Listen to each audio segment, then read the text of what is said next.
In my country, Latinx Americans are twice as likely as their white counterparts to face toxic pollution. Black men are overrepresented by a factor of 3 in our criminal justice institution, and colonialism forced indigenous nations onto contaminated land as a solution. It's time to dismantle disparate distribution. In this world, it is assumed that women, queer folks, disabled people, children, and men of color will take a place of submission. Acknowledging marginalized stakeholders somehow requires someone else's permission. Concern for non-human animals and the needs of future generations seems a guaranteed omission. It's time to realize radical recognition. In our communities, no longer are we willing to wait for change, breath bated in anticipation, because we know that we have had to fight for every stage of emancipation, and making space for equitable decision-making is an ally's true occupation. It is time to promote public participation.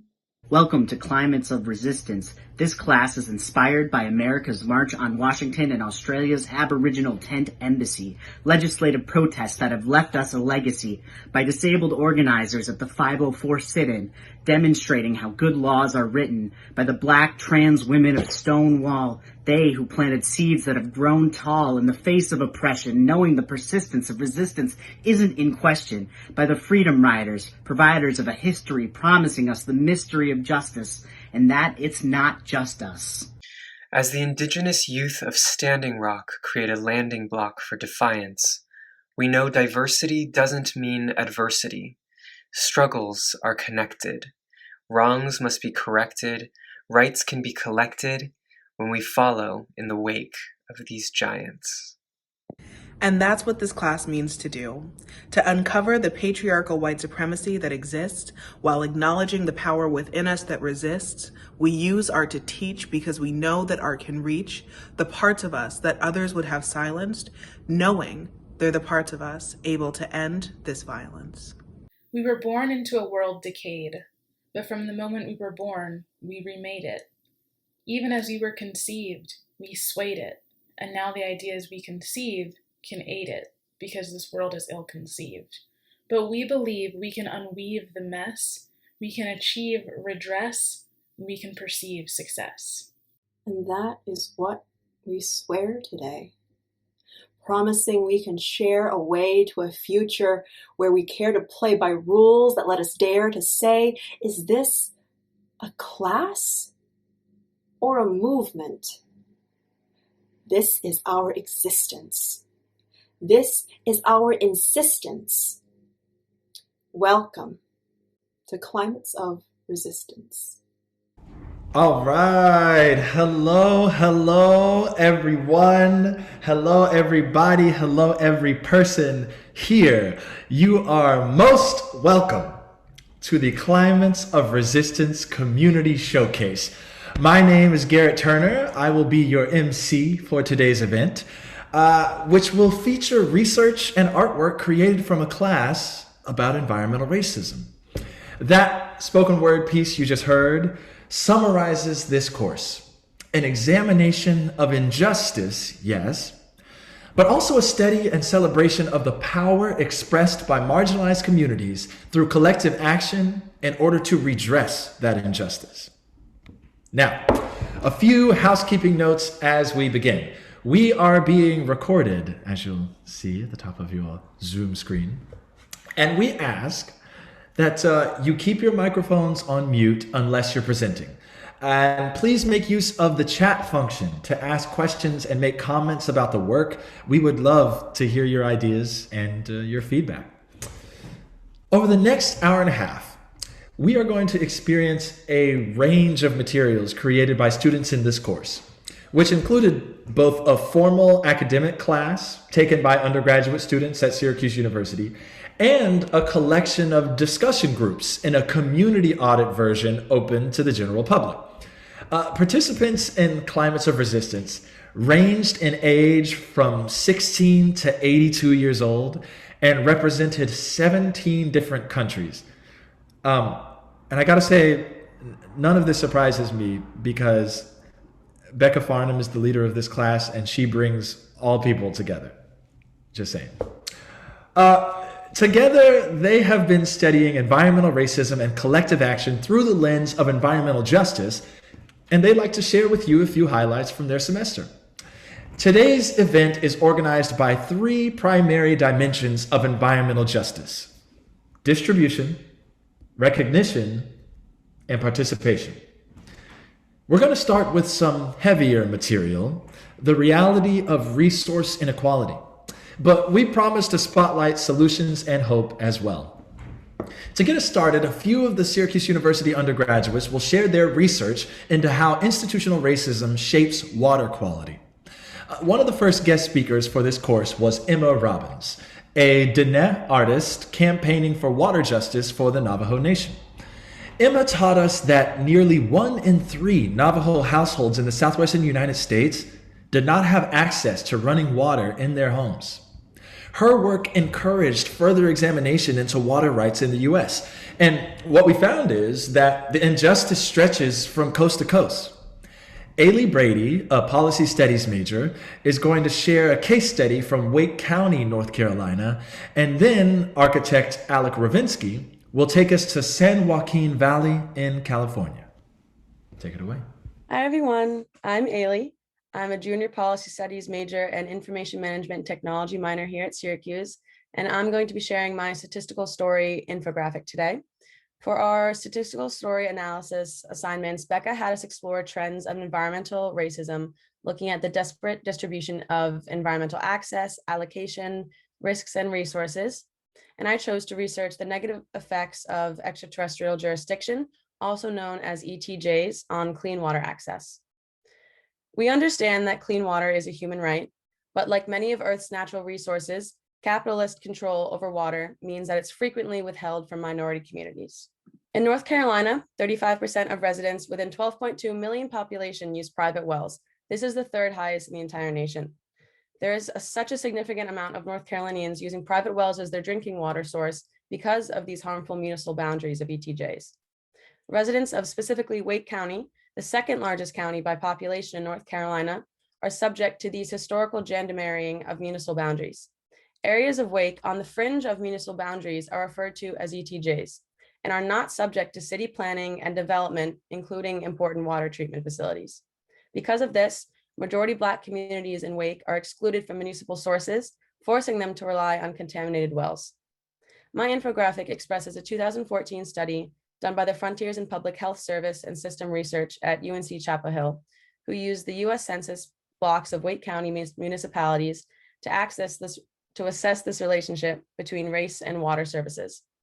The results of the study found that 29.2% of the private wells in majority Black peri-urban neighborhoods in Wake tested positive for chloroform bacteria and 6.43 for E. coli, compared to the 0.556% and 0.0085% of the general municipal systems.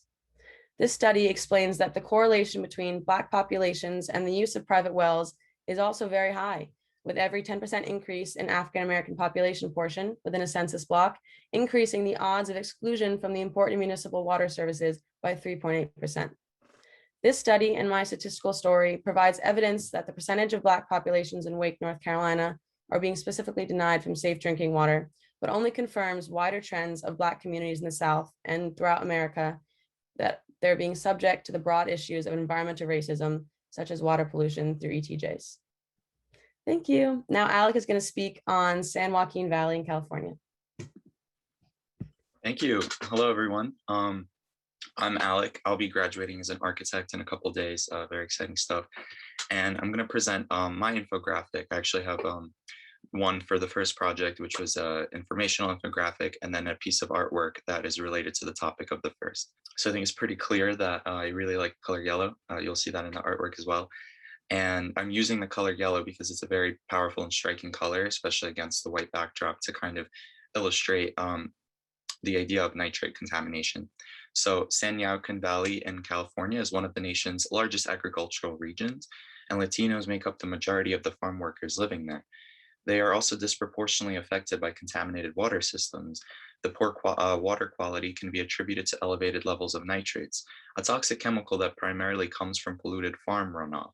And although nitrate is naturally occurring and non-harmful in very small quantities, the CDC considers anything above 3 milligrams per liter of nitrate to be contaminated drinking water.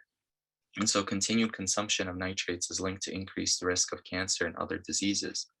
So the diagram visualizes the uncovered data. The horizontal pipes show the percentage of Latino residents in a census block group of a particular water system within the 8 counties that comprise the valley. The yellow indicates the nitrate average in milligrams per liter as recorded between the years 2003 and 2017. As you can see, each of the systems exceeded the legal limit, with only one barely meeting it, clearly indicating a systemic infrastructural emergency within these communities. As for the artwork, as above, so below, in addition to being the title of the 2014 thriller film, is a representation of the interconnected hydrological systems beneath our feet. The graphic depicts a section chunk, allowing an indexical glimpse into the deepest layers of the lithosphere. Here, water from the surface is seen seeping through porous soil and rock. Yellow highlights in the water represent the nitrates, depicting the rampant contamination of the water supply found beneath the farmland. This water is then retrieved through wells and consumed by the very same farmers that work the land above. Architects often use section drawings to reveal something in a building and take a stance about what matters in a drawing. Likewise, this graphic allows us to peek into an otherwise deeply hidden phenomena, which is only recently receiving attention. Further, the graphic reveals a form of human agency over natural resources and how human action can come back to literally haunt the actor. Thank you. Absolutely. Thank y'all. Thank you both. We're not going to have too much time today for questions right after presentations, but we do have a minute right now. And since we do, I want to allot that time in case anyone wants to jump in or has anything to ask or mention in the chat about these presentations. Alec, I have a question about what medium did you use to create that that art piece? And my second question is, will you be selling posters and stickers of that? And if so, can I get 10? I appreciate that. Thank you. So the medium, I actually, for a thesis research, I received a small grant. I was able to get an iPad rental for a couple of months, which was really exciting because I've never owned an iPad before. And I was able to get the Apple Pencil with that. So I was using Photoshop on the iPad app. And my friends have done a lot of work with like a mobile, sketching, and I've never gotten to do that before. So that was a really exciting opportunity. Just shouting out these from the chat. Bravo. Excellent presentation and visuals. I loved that yellow. Great simple way to connect the statistical story with the art. If I may, Eilidh, if you could say a little bit of a word more about why this county in North Carolina and your connection to it. Of course. So as Becca said, we were recently talking about water pollution and injustices surrounding water access. And so I honestly just did a quick Google search statistically through the US Census and readily found multiple counties and cities that were affected by this issue, but I wanted to break it down by race. And so I found that Wake County was one of the larger counties in the United States that specifically segregated and affected large amounts of environmental racism for the Black communities. And so I wanted to highlight that because it was terrifying. I'm actually going to ask Alec to answer the same question in terms of why San Joaquin Valley for the nitrates with Latinx workers and whether that was a personal connection or similar to Eilidh, kind of the statistics that best represented what you were pointing towards. Yeah, so for my thesis research, actually, I was doing a lot with water contamination and just general, what I'm calling like residual contaminants. And for the assignment for this course, however, I really wanted to zone in on a very specific community. And when I was doing research, this is the one that like particularly struck me as extremely urgent. It's really hard because these issues are so widespread and they're so systematic that picking one place, because there's so many where this is occurring, is really difficult, but I think will actually benefit the project in that it becomes very personable to a very specific group of people. Awesome. Well, with that, I think we're going to move right along. Thank you both very, very much. Now, Unfortunately, water is far from the only arena in which disparate distribution plays out. Around the world, huge gaps exist between those who enjoy environmental benefits and those who bear environmental costs. These inequalities are historic and systemic through the ongoing violence of colonialism, slavery, displacement, segregation, and militarization. In addition to looking at the reality of disparate distribution, climates of resistance also considered creative tactics for resource access as well as policy mechanisms for redistribution and redress. Next up, we're going to hear from Sarah Nakasone, a member of the community audit. Sarah is a sexual health and foreign policy expert currently based in Cambridge, England. Sarah will be sharing insights about reparations based on her previous community organizing work in Chicago. Over to you, Sarah. Thank you for that kind introduction, Garrett. So I wanted to take just a couple of minutes to offer a brief reflection on what reparations can look like and perhaps what we should push reparations to look like. So the majority of discussion we generally have around reparations involves a monetary policy for redistributing financial resources. So you can think of the famed but false promise that people who had been enslaved after the Civil War would get 40 acres and a mule, or even the $20,000 that was given to Americans of Japanese ancestry that the government had imprisoned in incarceration camps. And I agree that the redistribution of financial resources is critical to addressing past harms. But it's critical to addressing those harms largely because we don't bother to change the system that created those harms in the first place. So let's think about the Americans of Japanese ancestry who received $20,000 from the US government. Certainly that reparations money was critical to financial stability, to creating pathways to the middle class for families who had lost their wealth during World War II when they were incarcerated, and to creating a brighter future for children, given a lot of the money was used to set up scholarship funds. But those reparations didn't really do anything to address the structures that had caused the wartime hysteria that allowed for incarceration camps.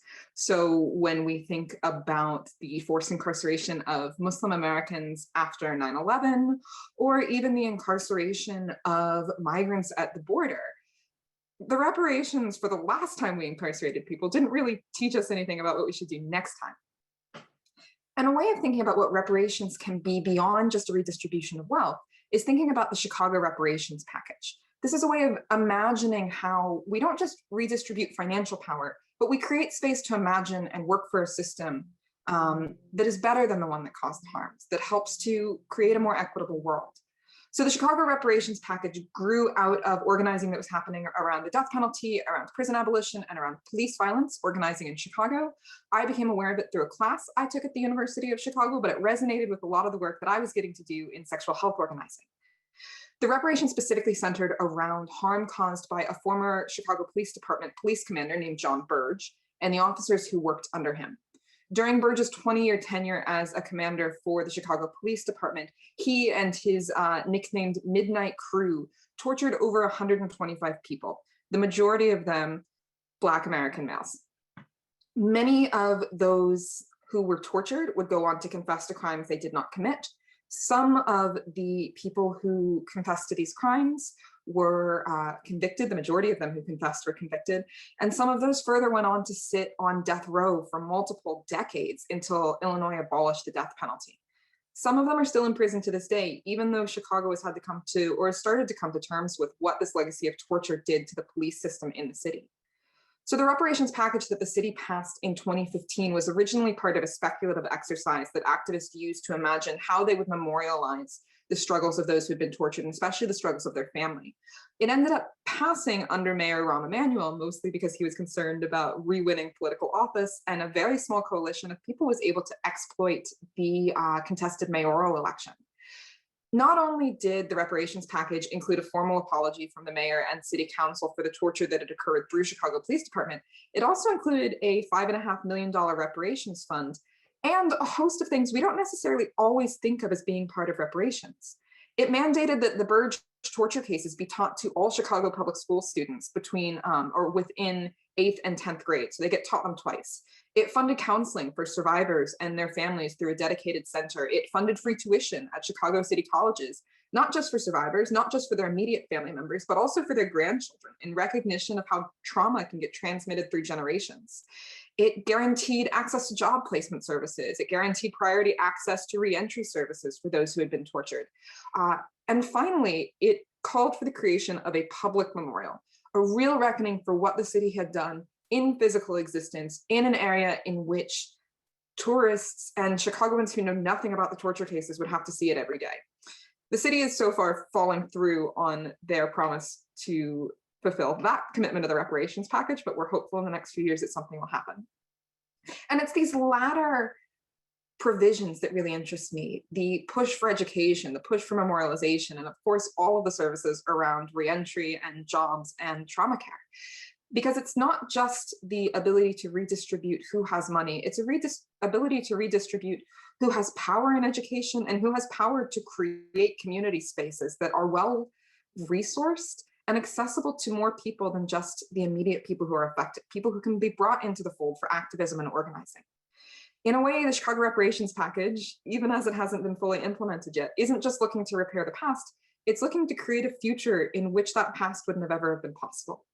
The Chicago Torture Justice Memorial is doing a lot of good work around trying to bring this memorial to the city and make the city fulfill its promise. So if you're ever interested, they run a really good website and wonderful events. But other than that, Garrett, I'll hand it back to you.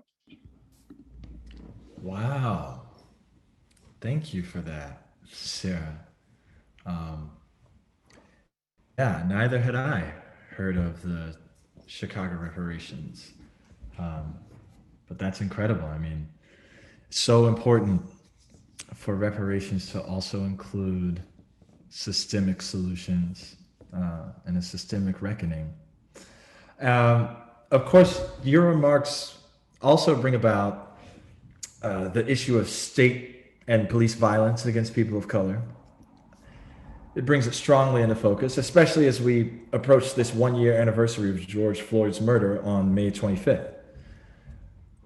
So far, we've looked at issues of distribution and systemic racism impacting Black and Latinx communities in the United States. But these are far from the only groups negatively affected by environmental injustice. Nor is the US the only settler state that has used infrastructure to advantage some communities at the expense of others. The next piece that we're going to see is excerpts from a multimedia artistic research project tracing the racist history of the Canadian Pacific Railway. The transportation system was explicitly meant to support white settlement, another instance of colonial land violence against First Nations. And Indigenous peoples weren't the only affected. Between 1881 and 1885, over 15,000 Chinese workers were hired by Canadian Pacific to construct many dangerous sections of this new railroad. Thousands died from disease epidemics in the moving work camps. And the Train Stories series documents the racialized violence of this colonial infrastructure and draws parallels to resurging forms of anti-Asian hate. Now, these pieces were researched, composed, and visualized through a collaboration between Annie Beach, an Indigenous artist of Cree, Salto, and Ukrainian descent, Hassaan Ashraf, a Pakistani artist and musician, and Naomi Wu, an Asian Canadian composer and scholar. Now, we all have a train story. Here are a few of them.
Now, those excerpts from Train Stories emphasized both structural and interpersonal violence inflicted on marginalized communities by racism.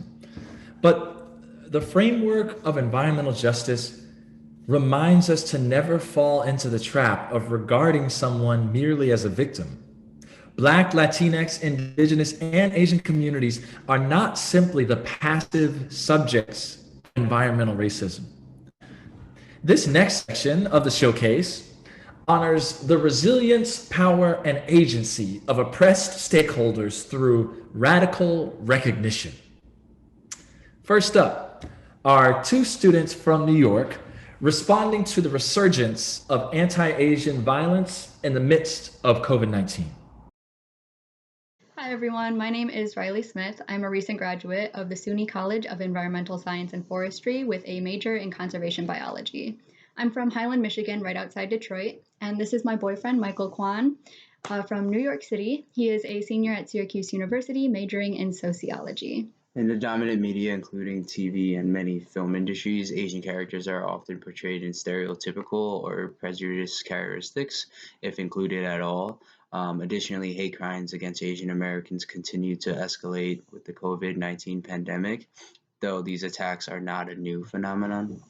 Xiao Zhenshai, 70 years old, was attacked in the streets of San Francisco on March 17, 2021. She fought off her attacker using a wooden board exhibiting extreme bravery.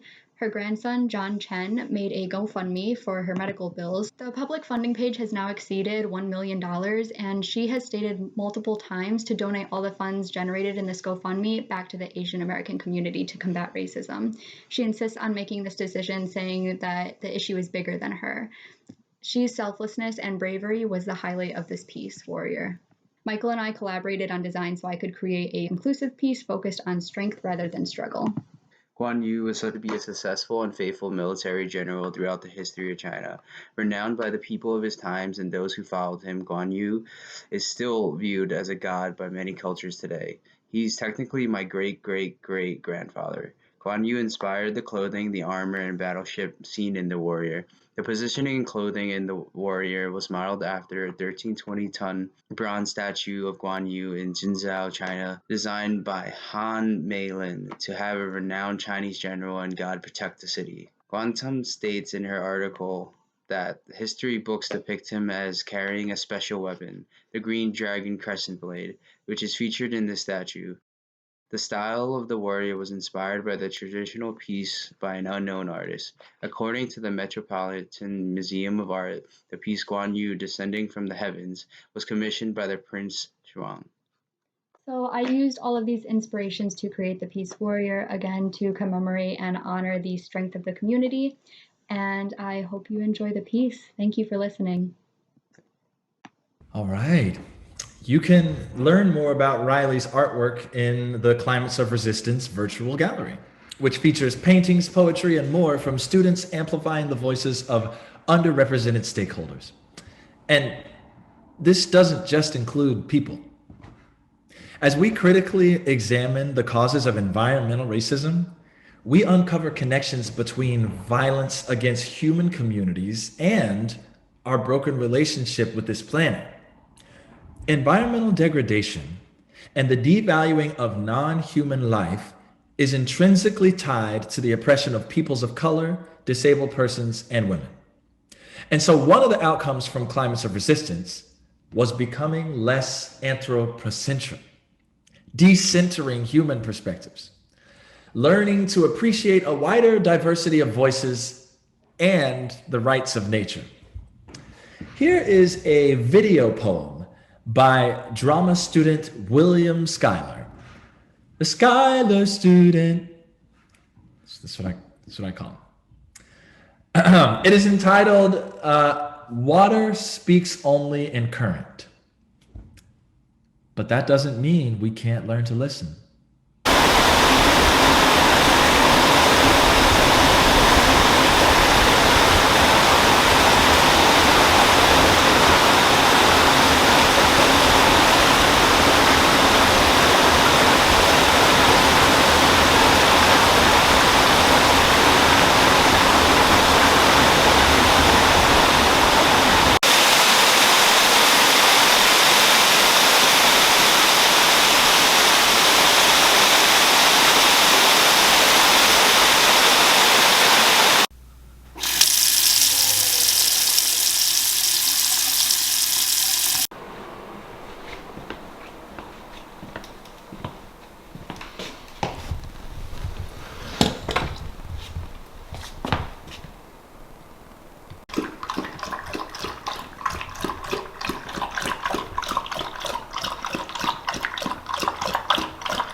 It will all bubble to the surface.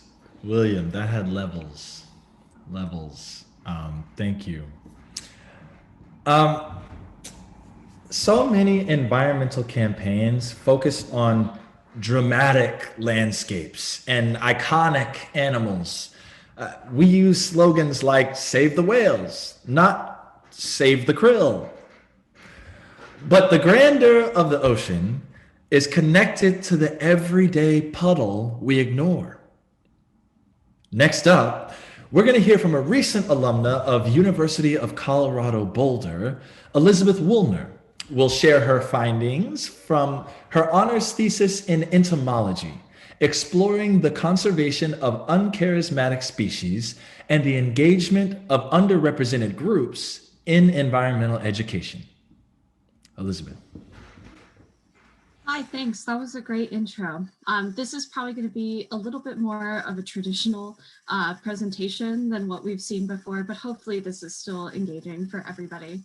So this presentation combines some of the research I've done at the University of Colorado with the goals and the ideas of this class to make something, it's a little esoteric, entomology education. It's a subset of many other kinds of education, but hopefully it's interesting to you all. So I'll be talking about how bugs, education, and social justice can combine into one. So talking about kind of the conservation issue here. I started researching insects and entomology ed when I learned about insect population declines. Many of you have probably heard about this through Save the Bees, but insect populations of all shapes and sizings are declining at regional scales around the world. Land use change, such as urbanization, pesticide use, climate change, and invasive species are the main culprits of these declines. Insects are absolutely fundamental to our ecosystems, not just for pollination, like Save the Bees, but many other services, and they provide a critical layer of our food chain. We simply would not be able to sustain ourselves without these little things helping us to maintain everything we do. So you'd think that with that in mind, that there would be more conservation directed at insects, right? Well, no, unfortunately, our attitudes about insects often get in the way of their conservation. And if humans don't have maybe the right attitudes about animals, they can't really speak for themselves. So that's where this kind of recognition piece comes into play. So our attitudes about insects and other arthropods are a combination of learned and innate responses. We naturally don't like things that might hurt us or get us sick. However, we do know that a lot of this is learned because different cultures from around the world view insects and arthropods differently. There's a basic spectrum of attitudes ranging from positive to neutral to negative. And unfortunately, the modern West falls pretty far on the negative end. When we see an insect inside, we're taught to kill it pretty much right away. We use pesticides on most everything that we grow. And almost any interaction with an insect is considered largely dangerous, so people don't have a good understanding of which insects are actually harmful to them. However, in other cultures, this just isn't the case. For example, in many parts of Africa, insects are a critical source of food and therefore are valued more greatly. Insects represent beauty, luck, fertility, rebirth, and other positive concepts in other cultures, such as in East Asia and Northern Africa. And even others take this benign neutrality approach, where they simply let insects live their lives. So it's like the spider poem we read for class, which I'll show at the end of this presentation. However, the prevalence of Western culture around the world might indicate that these attitudes are being lost, especially if they're held by Indigenous peoples. And a little bit more concretely, much of the world's conservation funding lies in the West. Therefore, trying to make these attitudes more positive could impact both non-Western cultures, including Indigenous cultures, and insects alike for better conservation outcomes. So since some of these attitudes are learned, education can be used to alter them. And this was the guiding principle behind the research that I did. So for my undergraduate honors thesis, I completed a literature review about the state of modern Western entomological education. And the following are some of the advantages of entomological education that I think are relevant specifically for a social justice context. So first and foremost, integrating insects into science class makes hands-on biological inquiry activities accessible. Not every class can go to the mountains like I can here in Boulder, or can have a weeks-long experiment hosted in their classroom. Insects are some of the cheapest and least taxing organisms to have and host in a classroom, and can give more than just the most privileged students an opportunity to work with a living, breathing thing, which is critical for biology education. Secondly, insects are literally everywhere and do literally everything for our environment. And therefore, educational programs can be easily tailored to be culturally relevant for their audiences. For example, in urban settings, insects might be some of the only wildlife or nature students are exposed to regularly, and therefore can be used to connect students with their lived environment. The importance of insects to an agricultural context cannot be understated. And this is another way to reach underrepresented groups whose livelihoods are based in agriculture. And finally, in a more specific example, there was an extension office in Hawaii who has implemented biology curriculum centered around termite biology. And this has been going on since 2001. This curriculum has had some great benefits for the community. Students not only gained greater understanding of termites, which was the goal of the curriculum, but they brought home the information that they learned to their parents and helped their parents implement some of the risk reduction activities suggested by the extension agents. So this is a great example of education reaching a community at large. And then finally, entomology education and then inquiry science education more broadly can be especially impactful for underrepresented students. I'll be honest with you, the literature in this area with regard to entomology education specifically is a little bit thin, but there are a few studies that found greater benefits for urban and female students in such programs. But this idea is supported by broader science education literature, including things that my advisor is working on right now, that culturally relevant and inquiry-based science activities can have uniquely positive effects on the underrepresented students that participate in them, such as greater gains in knowledge about science, greater gains in coping skills related to science, and therefore keeping underrepresented students in science longer. So what do we do with all of this information? I kind of just threw a bunch at you about insect declines and about our attitudes and then about education. So what do we do with all of this information? Firstly, lack of resources is the most important challenge to implementing entomological education in a formal setting. What a shocker, right? That something in education is underfunded. But essentially, if you see these programs implemented in your local schools, your museums, or other places of learning, just please do what you can to support them, whether that's monetarily, if you are so inclined to do so, or just understanding that people in the community might be a little hesitant to actually take on these programs and then supporting them in that way. As educators, there are multiple ways that insect education can be delivered to promote a host of positive effects for underrepresented communities. And it's our duty as educators to look for these opportunities and students to support these opportunities. So inquiry-based, self-owned, and relevant lessons, such as course undergraduate research experiences or cures, can be integrated with entomology education for increased benefits for underrepresented communities. And again, looking for these opportunities and supporting them. And then secondly, citizen science initiatives are a really promising practice in this field. Citizen science is where non-scientists work with researchers and help collect data for those researchers, which is a win-win situation for both groups. Researchers get data about the environment that a single team simply could not collect on their own, and the participants often gain a greater appreciation for nature, their community, and the process of science in general, and then are also more likely to participate in similar events in the future. So this is another modality that as educators or students could be a really interesting way to pursue entomology and conservation education in. Ultimately though, for social justice outcomes, educators, whether formal or informal educators, should design entomology programming for place, culture, or community-based contexts using insects' natural diversity and their importance for human life as the grounding feature of the lesson. This reconnects students with their lived biological environments and engages them with science more broadly. Along with this can come a de-Westernization of insect attitudes, exposing students to other viewpoints about insects for their own intellectual benefit, as well as the improved conservation of insects and other arthropods. So I did make this logo. I know that we read the article not to use decolonize as a metaphor, but I couldn't come up with anything more catchy. So I am open to suggestions about that. And then on the right here, we have the poem that we read in class. I hope this presentation has shown a different side of bugs, a different side of science education, and a different side of environmental social justice for you all. And I'm happy to take questions. I don't know how much time we have though. We don't have that much time, but Elizabeth, you got me out here checking myself. I'm not gonna lie. And my relationship to these insects. I'm starting with the man in the mirror, Elizabeth. Well, that is actually how you start. For me, I started with in this whole process, like really not liking bugs. I would like run away from wasps. I was like, oh my God, I really am not a bug person. Even though I was in an ecology major, so I knew that they were important. But I read this, it was like a life-changing moment. I read this one article about how insect populations were declining and how bad that was going to be. And it really changed like my entire perspective. And so that's kind of my hope, is that just getting these little positive ideas of like what bugs are and what they could be. So that's really awesome, Garrett. I'm glad that that connected with you. No, thank you. Thank you so much for that presentation and for opening our eyes to these necessary issues.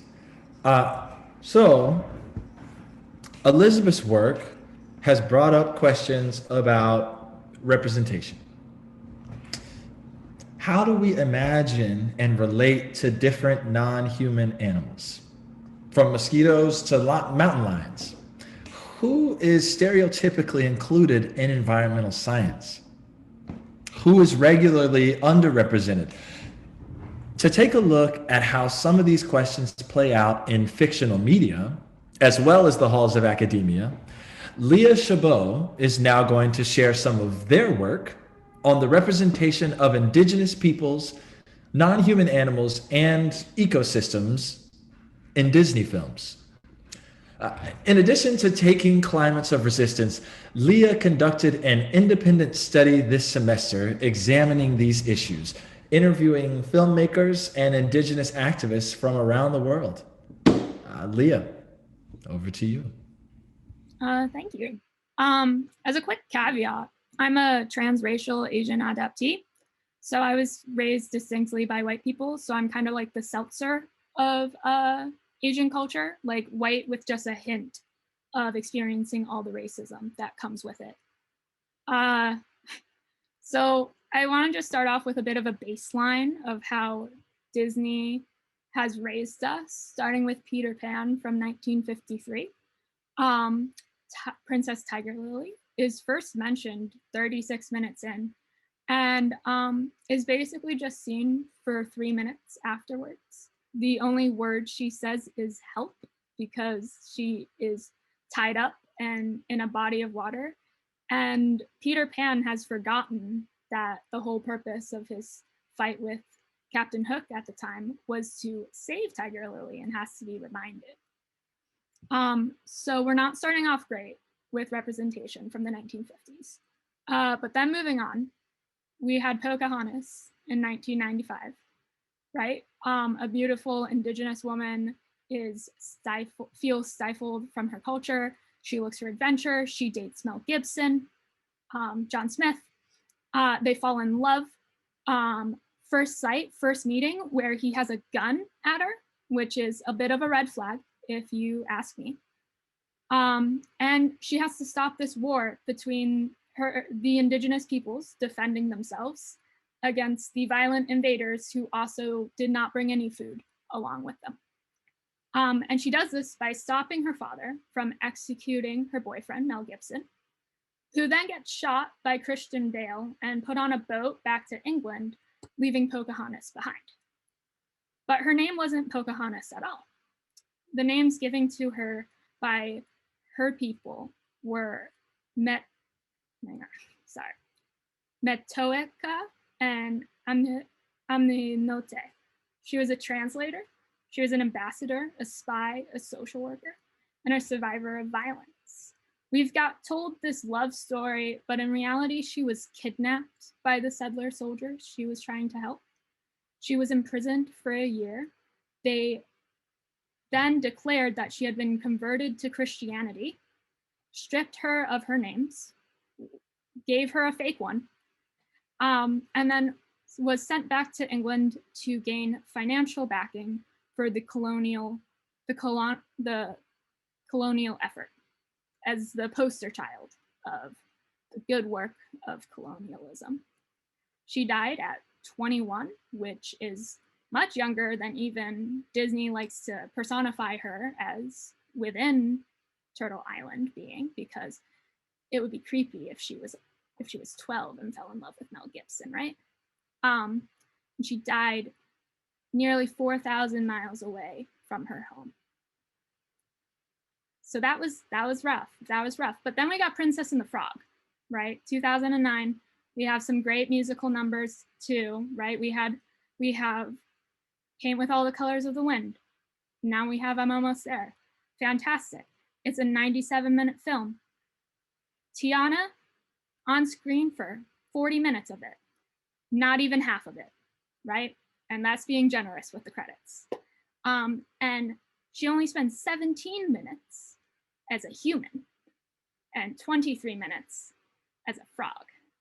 So just a little bit of representation, but then we're gonna turn a Black person into a non-human animal and be like, here you go, right? Or just like a non-racialized blue blob, like in Soul. So my main point is that with Frozen 2, I was watching Frozen 2, and it's a pretty good story of the horrors of colonization, produced by white people for white people. And it's a distinctly colonizer point of view. Arundel, which is the fake kingdom, is said 23 times, and it's framed that it needs to be saved, it's in danger, it needs to be restored. Comparatively, the Northuldra, who are based off of the Sami people in Norway, Finland, and Russia, and Sweden, maybe? Yeah. Except they don't get the credit for it. They made up a fake culture for them. They are said 16 times, and they are framed as mysterious, magical, that they take advantage of the forest's gifts, and that because they follow magic, they cannot be trusted. And it's only at the end when we hear from Anna that the truth is that her grandfather attacked the Northuldra leader, and she specifically mentions that the leader had no weapon, as if for some reason he had a weapon, it would make it okay that Arundelians created a dam to weaken the Northuldra people and then tried to kill them all off in a peace offering. And then it goes on to say, Olaf is like, but doesn't that go against everything Arundel stands for? And Anna says that it does, but I'm not too sure, because that kind of seems exactly like what all colonizer settlers stand for.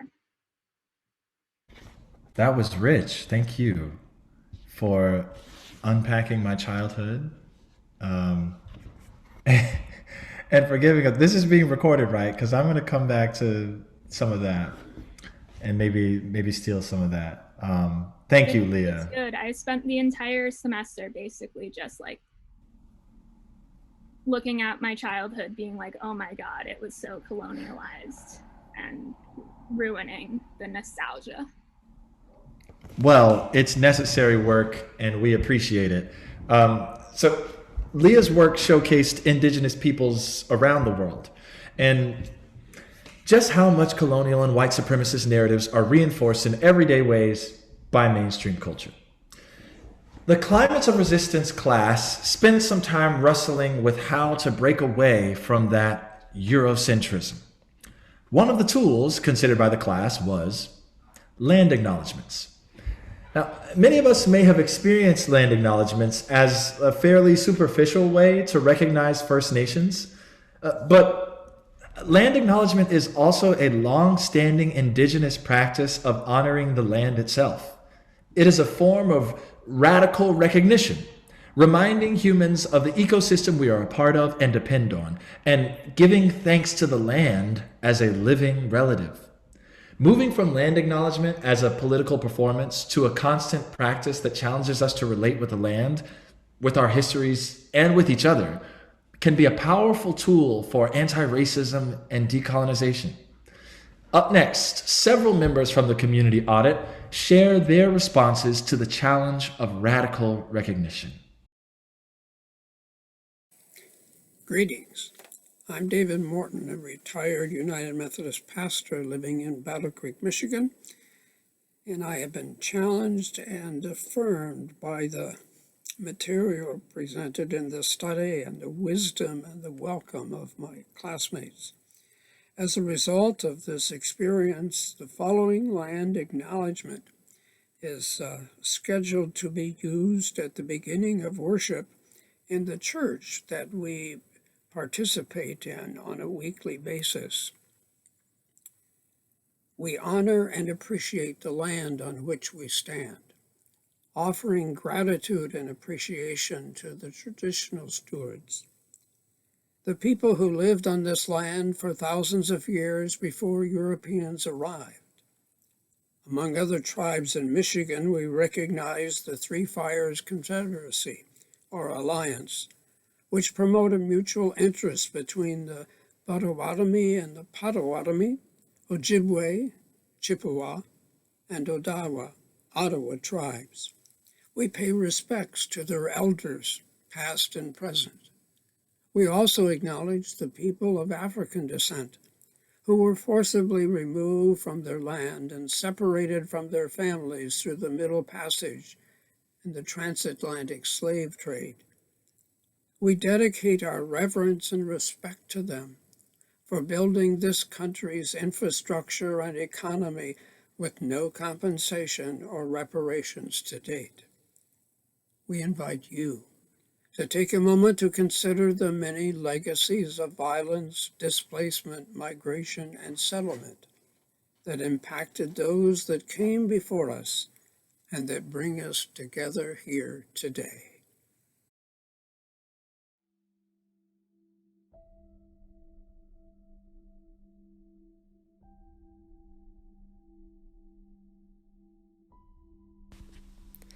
This watercolor shows my imagined future of a world without borders. I decided to depict the temperate rainforest that I'm from in Washington State and British Columbia, and this painting takes place at what was once the nation-state border between Canada and the United States, but all that remains of that sort of militarized, impermeable border is just a rusted-out fence that a tree has fully consumed. And in the second part of this art, I tried to title this piece, but I couldn't come up with just one title. I was trying to show that while the tree is the central figure that meets the eye, I don't want to think of this painting as a portrait of a tree, as a bounded individual that's highlighted. I think of it as a portrait of a river, because all the water that drips through the leaves and the moss is part of the river. What happens to that water happens to the river. I think of it as the portrait of a virus, because where do viruses like SARS-CoV-2 come from? Well, they often come from forests, from wild spaces, and if those aren't disturbed by things like borders, then the viruses can continue to live in that habitat, and we don't end up with a pandemic, but we still have that diversity of organisms, including viruses, in place. I thought it might be the portrait of a capital, because in this imagined future, political decisions don't just take place within privileged walls, but the voices of many more stakeholders are powerful, including the land and the water and many, many forms of human and non-human life. One world. Overwhelming possibilities, nurtured by everyone. Wondering at the offers of reconciliation and authentic love of one another and the domain we share.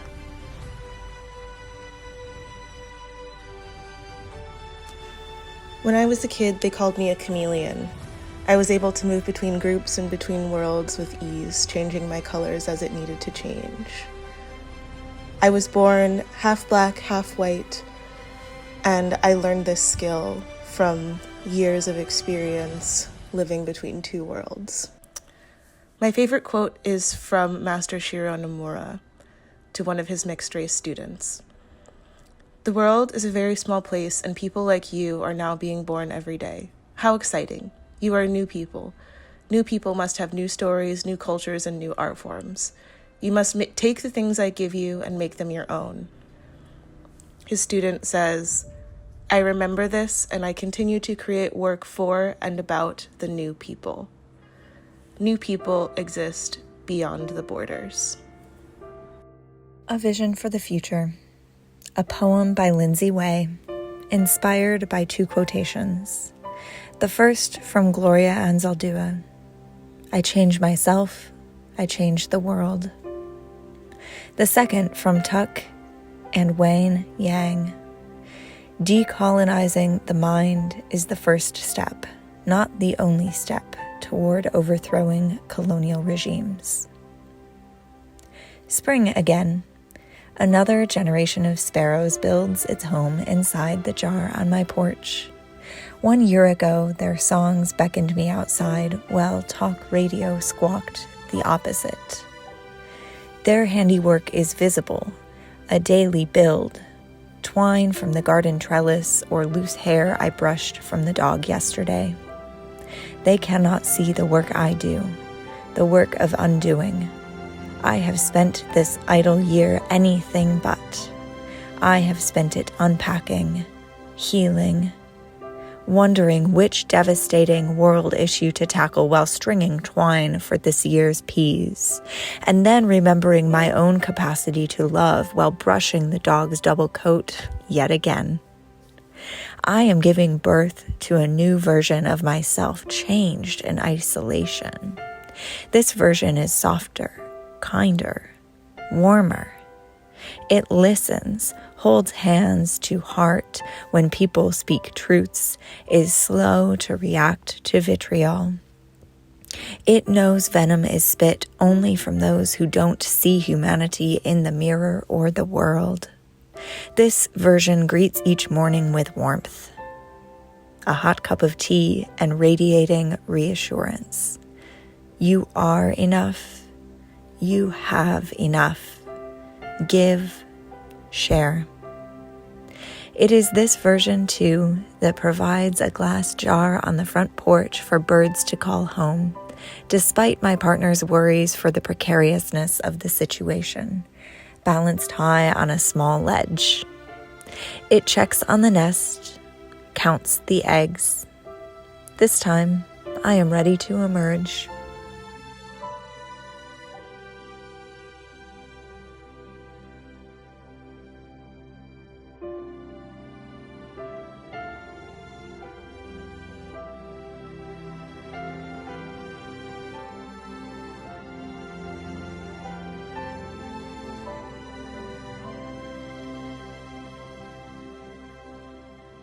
All right, beautiful indeed. At this point, we are symbolically 2/3 of the way through the course. And if you're anything like we were at this point in the semester, you're like, okay, but what do we do? There's a lot of terrible things going on in the world, and it's great to acknowledge problems and recognize diverse stakeholders, but shifting our perspectives alone won't solve these long-standing systemic injustices. The third dimension of environmental justice is participation, involving all of the diverse stakeholders we just recognized in decision-making in order to bring about more equitable outcomes and experiences. During the last part of class, we learned about grassroots initiatives responding to environmental injustice through community organizing techniques. We'd like to highlight a few of them. Our next panel includes Jacob Kahana, an economics student from California, Olivia Wilkes, a psychology major from Atlanta, and Emily Miles, a music teacher based in the UK. They will share community campaigns, making use of everything from protests and legal petition to relationship building and public education. Jake, over to you. So my community campaign was based in Los Angeles, California.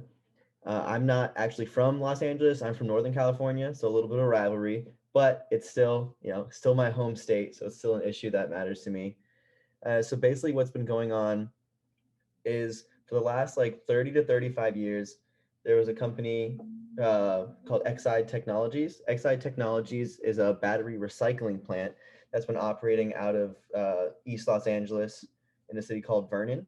And during that time, they were granted a temporary license to run their battery recycling plant, and they never needed renewal within that 30 years. And over the 30 years that the factory was active, Eilidh Technology was releasing just tons and tons of dangerous pollutants into the environment. They were letting battery acid just spill out into the roads and releasing airborne pollutants like arsenic, cadmium, and a whole bunch of other substances that have all been linked to disastrous health problems. And when the information about this finally made it out into the world and people were aware of what was going on, government officials just told people, oh, keep your shoes outside, don't let your children play in the yard, wash your dog off before they get inside. And that's all the advice they had for them. It wasn't until 2015 that the plant that was active the plant was active until 2015 when it was finally shut down. And the estimated cleanup cost was expected to be over $650 million to clean up the approximately 10,000 homes that were affected by this. And starting in fall of 2020 is when it kind of got even worse, where a judge decided to just allow Eilidh Technologies to just declare bankruptcy and completely absolve them of any responsibility of paying for that cleanup. And that burden has now been placed on the taxpayers in California. As the situation currently stands, in February of 2021, 4 local government officials in the city of Los Angeles put a bill onto the table that would help fund the cleanup. And as of 2 days ago, the governor of Los Angeles jumped on saying, like, yes, we need to get this passed. This is especially important because in like Los Angeles as a whole is an incredibly diverse home to a lot of minority communities, but especially East Los Angeles is extremely heavily populated with the Hispanic and Latinx community. The three largest groups all at least partially identify as Hispanic, and it makes up more than 95% of the region identifies at least being partially Hispanic. So in terms of like the long-term goal would be to prevent, to get the cleanup accomplished. And on top of that, there's currently a couple of companies competing to try and buy that land and then use it for their own factory. So a secondary goal would be to get that stopped, to not get another polluting factory put in the same place as the community still hasn't recovered from the first one. In terms of like what we'd like to do, or a potential strategy for what happened, would be put in place call centers and have people attend community meetings to have their voices heard, because there is already a bill like that's going to be voted on sometime soon. And so to just let your opinion be known and express your like how upset you are and express your story about what's going on, I think is a great course of action to encourage the local government officials to kind of get this done and get this passed so that people can clean up their neighborhood and have like a safe life again. And that's all for me on my campaign. I'd love to pass it to the next person to present theirs. Hi, my name is Olivia, and today I will be talking about a nonprofit organization in Syracuse using collective action to redress hunger and violence. So the organization that I'll be talking about today is called Rise Above the Streets, and Rise Above the Streets was developed by a man named Alamin Muhammad, and he created this nonprofit in response to his experiences he had growing up on the south side of Chicago. At the age of 12, Muhammad's parents separated, which took a toll on his life and his choices that he ended up making, and this led him to join one of the largest gangs in Chicago. And during this time, Alamin was surrounded by the wrong people and ended up being in and out of prison for a great deal of time. He often explains the difficulty of breaking out of this life, as he had been accustomed to and having a very strong feeling of hopelessness. However, a few years later, Alamin moved to Atlanta, Georgia, where he landed a job in a warehouse while residing in a hotel. However, things took a turn, and a few months into his new job, he was laid off, and this caused him to no longer be receiving a source of income to keep his room. He had to move back onto the streets and eventually found a friend to move in with. However, his friend was a drug dealer, which led him to getting back into his past engagements. Such illegal activity led him to an arrest during his time in prison. However, he took a great deal of time to think about his past, and this led him to a serious change of heart. He decided that he was ready to make a change, and he no longer wanted to have this impact on his daughter, and he didn't want her to see this way of life for him. And he refused to go back to his past life, and he ended up being able to cross paths after leaving jail with a social worker who eventually changed his life. The social worker advised Muhammad to enroll in a rehabilitation program to help him get his life together. He took this advice and was working towards his GED and looking to become certified in running a nonprofit organization. This led him to become a licensed therapist and began to practice drug and alcohol counseling, looking to make an impact by supporting those in need. Muhammad has spent many hours in prisons talking to mothers and fathers who are in the same position he once was, providing a sense of encouragement and support for those who may not feel connected to the potential that they have inside. A few years ago, Muhammad launched Rise Above the Streets, an outreach program in Syracuse, New York. We Rise Above the Streets thrives on Alamin's desire to help those in need, as well as his relatability to the individuals he interacts with daily, and makes use of collective action techniques to maximize this impact. So why I volunteer? I came to Syracuse University from Atlanta, Georgia, like mentioned. And when I first came to the school, I didn't know many people around me. And after conversations with friends and faculty, I came across an organization called Alpha Phi Omega.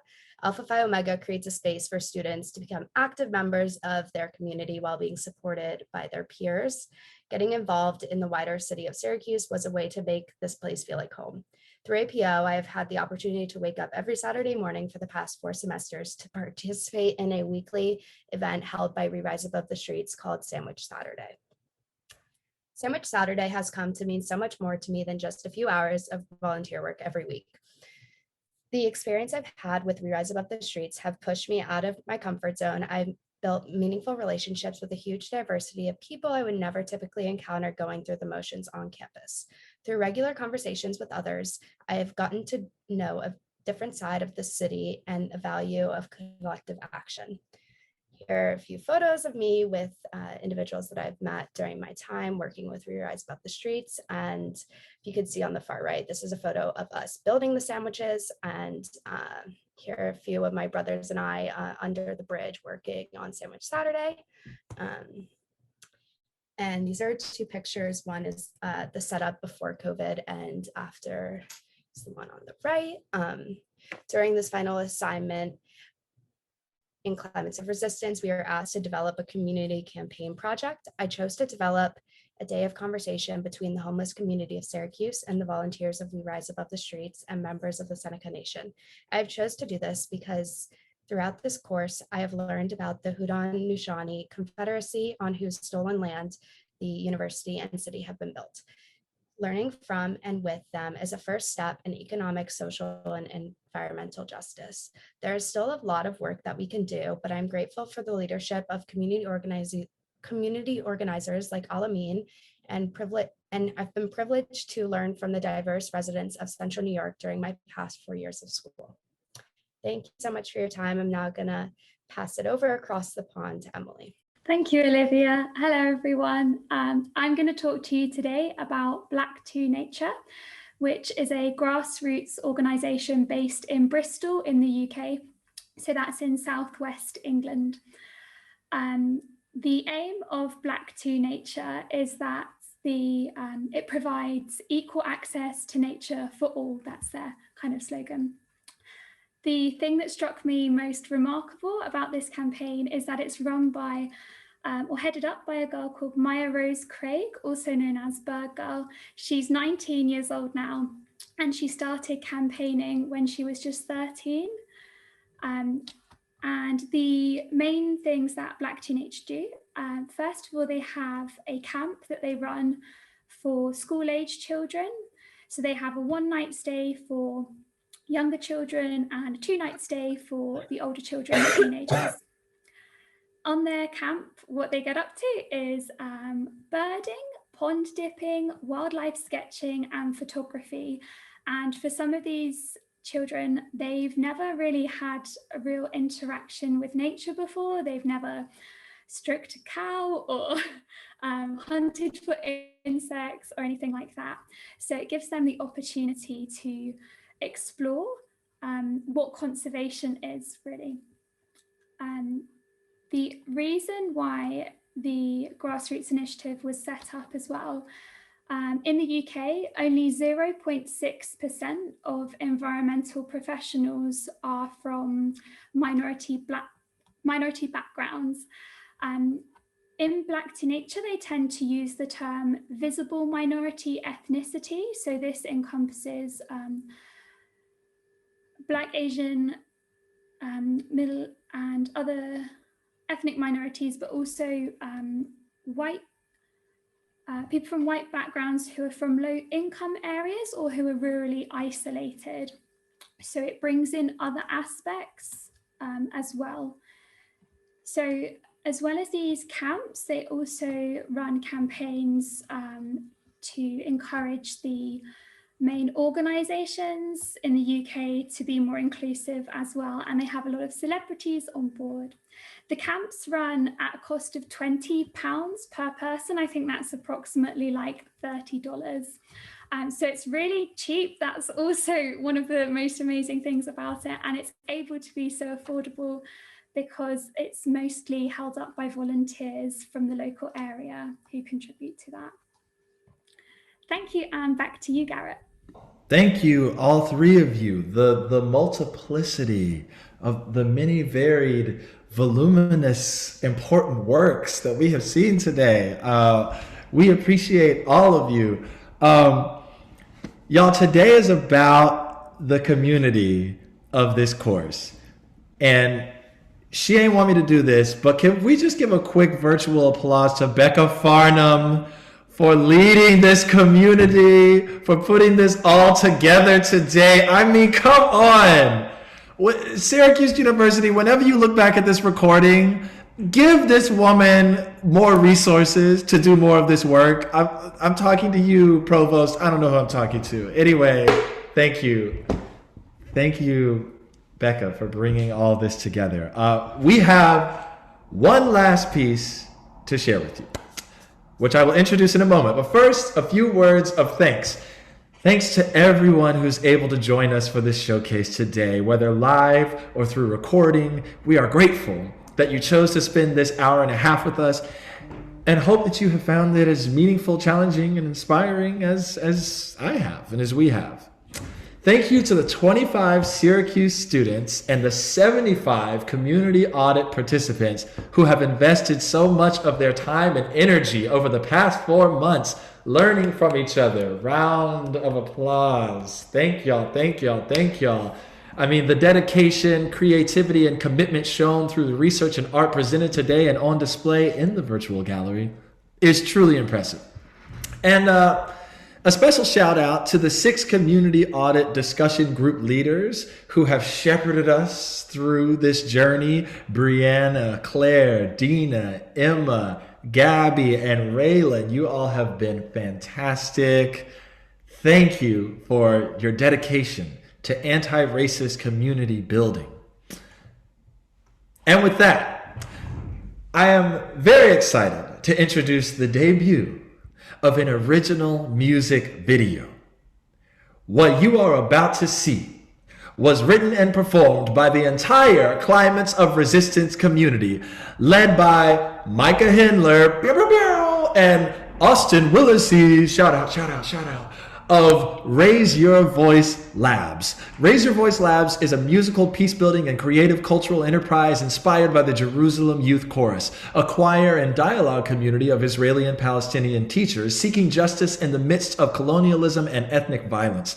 Together with those young activists and peacemakers, we call for an end to systemic racism and environmental violence around the world.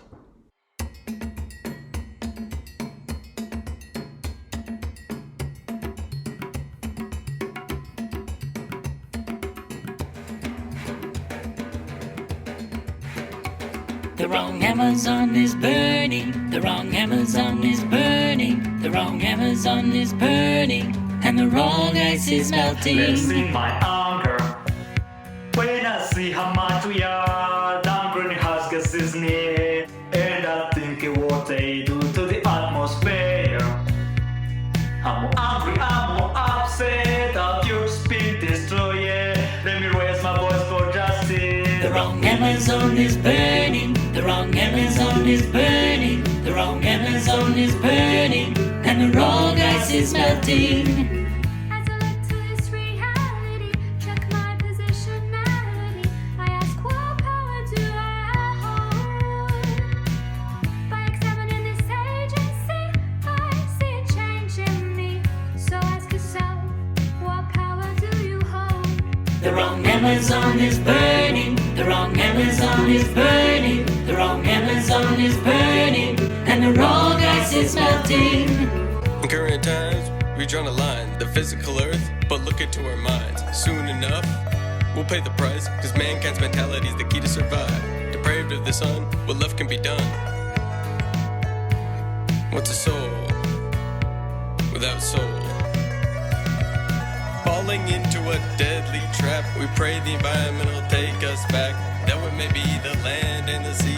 Between our ears is the final frontier. The wrong Amazon is burning. The wrong Amazon is burning. The wrong Amazon is burning. And the wrong ice is melting. I'm from Iraq, Slovenia. I just want you to let you know that it's important to protect our environment. It's really important to us. If we get dirty, we get dirty too. You don't want to die, right? If not, you have to protect the environment. The wrong Amazon is burning. The wrong Amazon is burning. The wrong Amazon is burning. And the wrong ice is melting. The wrong Amazon is burning. The wrong Amazon is burning. The wrong Amazon is burning. And the wrong ice is melting. The wrong Amazon is burning. The wrong Amazon is burning. The wrong Amazon is burning. And the wrong ice is melting. The wrong Amazon is burning. The wrong Amazon is burning. The wrong Amazon is burning. And the wrong ice is melting. Melt the ice around your heart. Sing